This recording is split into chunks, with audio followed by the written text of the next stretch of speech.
Hi, boys and girls. It's Mr. Monica again, and we're going to continue with our story of The Wizard of Oz by L. Frank Baum. When we were reading yesterday, the Wicked Witch of the West had tried everything she could think of to stop Dorothy and her friends. Nothing seemed to work. And then right at the end of the chapter it said, and then she remembered her golden cap. I wonder if we have any ideas of what a golden cap might help her do. Let's see if any of those predictions are correct. Chapter 14 is called The Golden Cap. The golden cap, which was kept in a special cabinet, had magic powers. It was made of gleaming gold, with a circle of diamonds and rubies running around it. Whoever owned the cap could use it 3 times to call the winged monkeys, and the winged monkeys would do as the owner commanded. The Wicked Witch had used the charm twice already. The first time, she ordered the winged monkeys to help her make the Winkies her slaves. The second time, she got the monkeys to fight Oz and chase him out of her kingdom.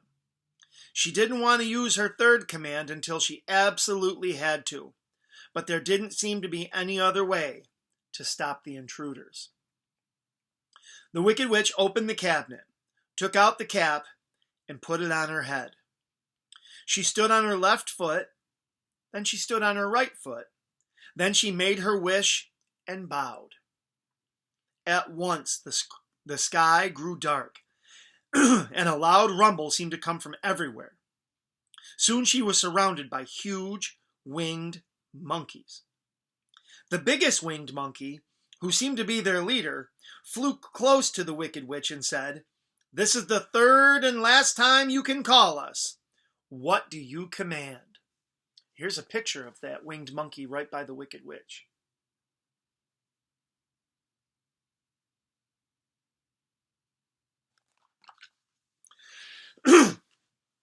The Wicked Witch pointed toward Dorothy and her friends and said, "Go there and destroy them all, except the lion. Bring him to me. I shall harness him like a horse and put him to work as my slave." "As you command," said the leader. The winged monkeys flew away in a big dark cloud of chattering noise. They flew so fast that the friends had no chance to prepare for the attack. In a flash, the winged monkeys had taken the axe from the Tin Woodman and carried him away. They carried him very high over a gully full of sharp rocks. Then they dropped him.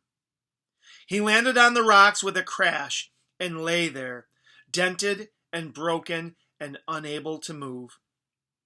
As he watched the winged monkeys fly away, he cried because he hadn't been able to help his friends. He thought he would never move again or get his heart. He couldn't dry his tears, so he slowly rusted. He couldn't even call for help. And here's a picture of that.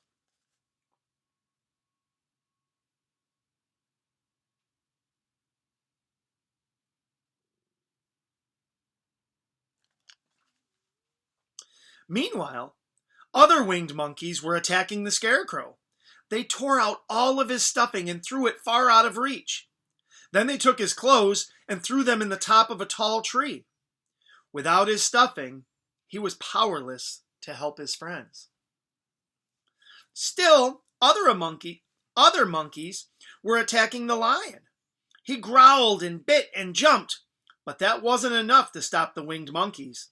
They threw ropes around his legs and neck until he couldn't move. Then they picked him up and flew away. That left Dorothy and Toto all alone.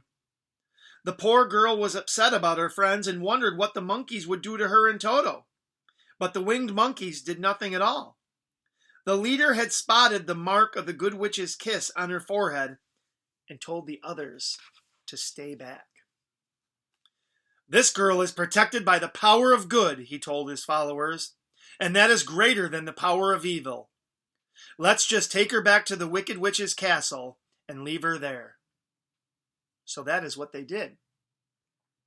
Back at the castle, the winged monkey's leader told the Wicked Witch what had happened. "So that's it," he said, dusting off his paws after setting Dorothy down. "You have no more power over us. Goodbye." Then the winged monkeys took off. In just a few seconds, they were gone. So that's the end of chapter 14. Chapter 15 is called The Witch's Castle. I hope you enjoyed that chapter, my friends, and I will see you very soon. Goodbye.